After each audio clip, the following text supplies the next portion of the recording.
Allô la famille, grande salutation à vous, j'espère que vous allez bien et je suis bien contente de vous retrouver encore une fois sur ma chaîne. Merci à toi qui a liké, commenté et partagé mes vidéos et surtout merci à toi qui t'es abonné. Bienvenue à vous toutes et à vous tous dans la vidéo d'aujourd'hui qui est dans la rubrique lecture. Vous êtes prêts?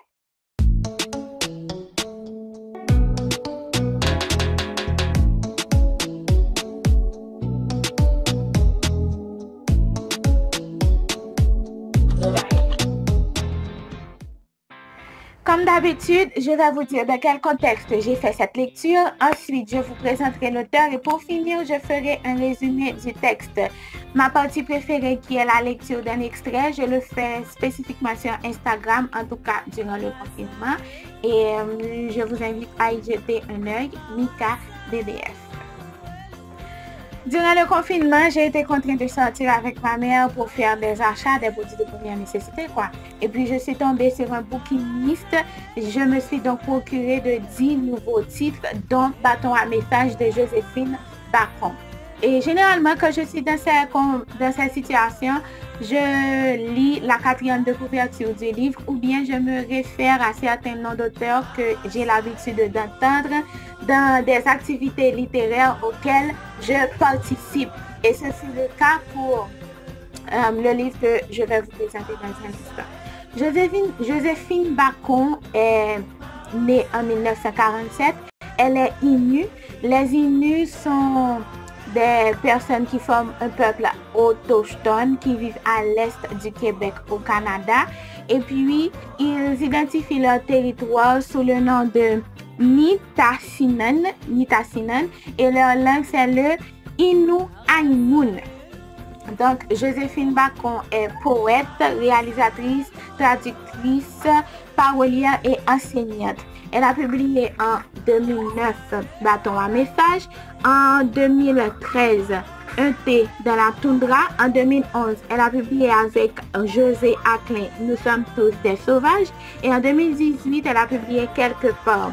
Elle a aussi participé à d'autres ouvrages comme Femme rapaillée en 2016, Bonjour voisine 2013, Les bruits du monde 2012 et Parlons-nous 2008. Elle a reçu certains honneurs et certaines distinctions telles que Doctorat honoris causa de l'Université Laval, le prix international Ostana, l'Ordre des Arts et des Lettres du Québec en 2018 et prix des libraires du Québec en 2019. Bâton à message est un recueil de poésie publié chez Mémoire d'Encrier. Il compte 143 pages.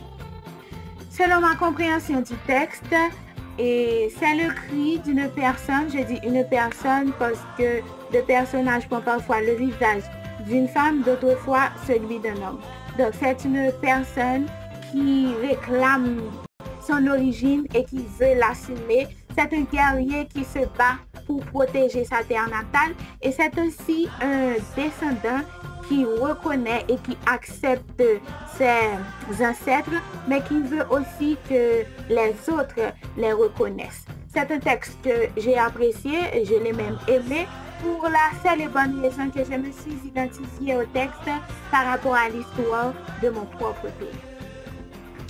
Donc la vidéo s'arrête ici pour aujourd'hui. J'espère qu'elle vous a plu. J'espère que d'une manière ou d'une autre, je vous ai incité à vous verser dans la lecture, ou plus précisément à lire Joséphine Bacon, mais aussi à découvrir les Innus.